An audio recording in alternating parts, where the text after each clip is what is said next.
Hi, my name is Vanessa Fernandez, and I grew up in the Inland Empire until I was 13. I lived with my dad up until then. He had an abusive past with my mom, so they divorced when I was 7. And so, because of fear and just how he was, I ended up running away from home and moving out to my mom's in Orange County at 13, and that's kind of where life begins, I guess, as a 13-year-old. So in Orange County, I got into the punk scene.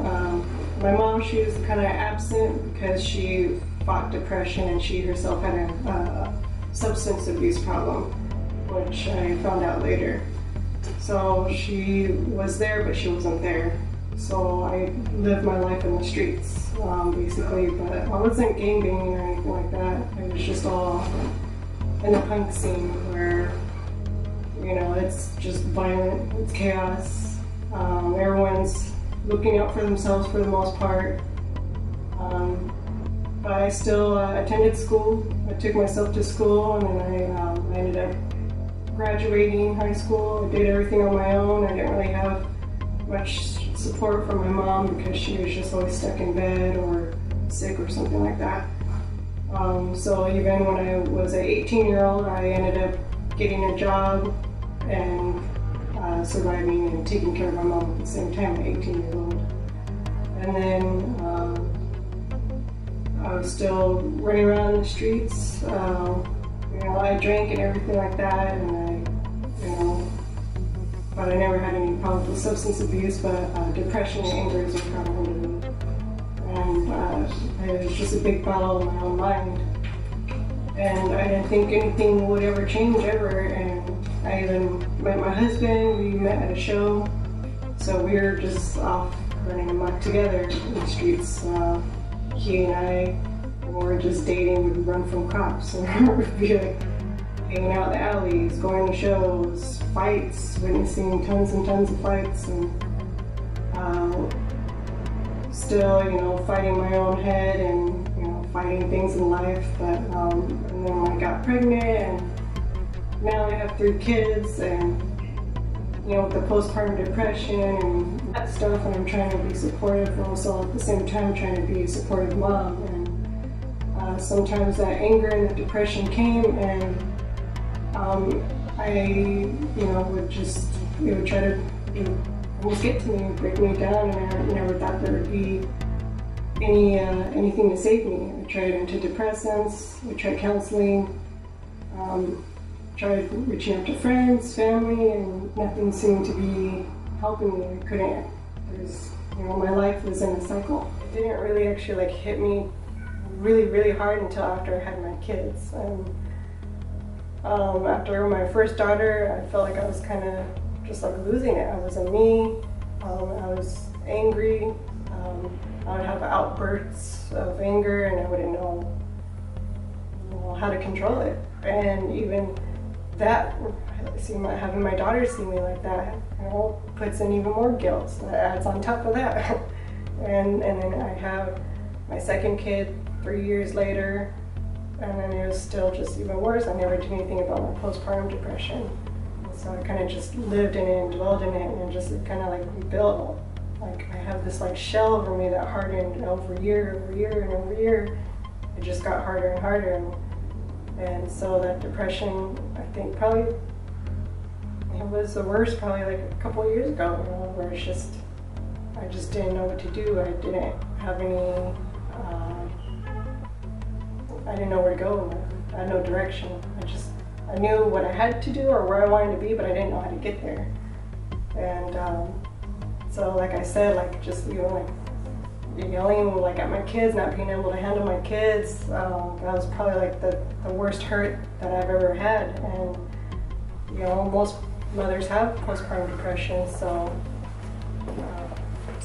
my husband had always been kind of messing around with dope and coke and stuff like that since we were first started to get together. But I just thought it was we're young and dumb and doing things, and I just thought it'd be something he'd grow out of, because some of my friends did grow out of it. But then he turned the path towards the harder stuff, and so pretty much our whole entire marriage he was doing it. So for like 7 years he was doing it. But at first I just thought like oh man, he's angry, you know, like he really lets things get to him. Like, oh, like, man, I guess this is just how he is. He has a temper, you know, like even his family said, oh, he always has a temper. So we didn't do anything about it right away, and he lied to me about it. So I didn't think anything of it until it started getting worse and worse, and then finally we found out he was using, and he said, okay, I'm going to stop. And I'd never been in this situation, so I just took his word that he was going to take the steps on his own to stop. So we didn't seek any help till probably like, I don't know, like 3 or 4 years in, probably started seeking like real help. But within that time, yeah, it was chaotic, you know, living with a person who is struggling with that because they are paranoid, they're snapping, they're angry, and then me going through my depression, snapping and angry. So together it was just kind of like dysfunction and chaos. And we didn't actually start looking till 3 or 4 years into it. It's like he said, okay, take me to a place, take me to a rehab, and all these places are so much money. And so we had the hardest time to try to find a place. And then right when we found a place, he was like, no, I'm not gonna go. And so we had been trying for a good couple of years to get him to a place, but it wasn't until recently when we found the Victory Outreach home where they said, yes, we'll take him, bring him in now, we'll take him. But this was after last year, after like a bunch of more chaotic and dysfunctional stuff that happened, a lot of fights and arguing and going to court now, taken to court. He went to jail, he did time. So that's when it finally hit, it's okay, you need to do something now or that's it, because this is crazy. Like, it's not good for the kids, it's not good for you or me. So his probation officer is the one who told him, hey, go to Red Cross, but they denied him. And then, God opened a path, and he called Victory Outreach, and Victory Outreach was right there down the street from where he was at, and they took him in. How did he find Victory Outreach? His mom actually had a friend back in the day that got saved by Victory Outreach, and I don't know why, but we had been talking about Victory Outreach, like, hey, let's try this, and then he was like, kind of like, no, whatever, I'm gonna do my own thing.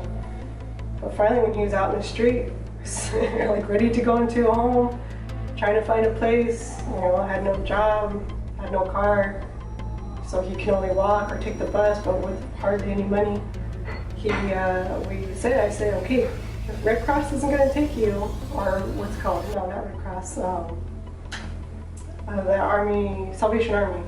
If they're not going to take you, then try a Victory Outreach. So he called, and he happened to be down the street, like walking distance. So he called, and then Richard told him, here's a home, come over. And so that's kind of like how we got led into it. My life has changed so much. It's done a complete 180. It's just I'm in a better home. Like my living situation improved, my emotions improved. His emotions are improving. Like, we're both getting closer to the Lord, and we weren't close to the Lord. Like, we didn't know the gospel. We didn't even know why Jesus died. Like, okay, he died for our sins, but we didn't know why. We didn't know the story. So we're two lost people that now we found the gospel. We found our home, because everybody in our church is so loving and so giving and joyful, and everybody's so filled with the Spirit that we felt it. And right when I came, I was like, oh my God, I love this place. And so even my emotions, I feel like I'm not off of antidepressants now. I'm not taking any pills, and I feel great. I feel stable. My kids are happy. I'm doing good on my job. I got a promotion, got a better place to live. It's completely different. I couldn't believe even how fast my life changed. I always knew I needed to go forward, but I thought it would take years to even get to the place where I'm at now. But that's not the case now when you believe. So it's been awesome. My husband's currently at the ranch in Hellendale, Victorville, in the desert.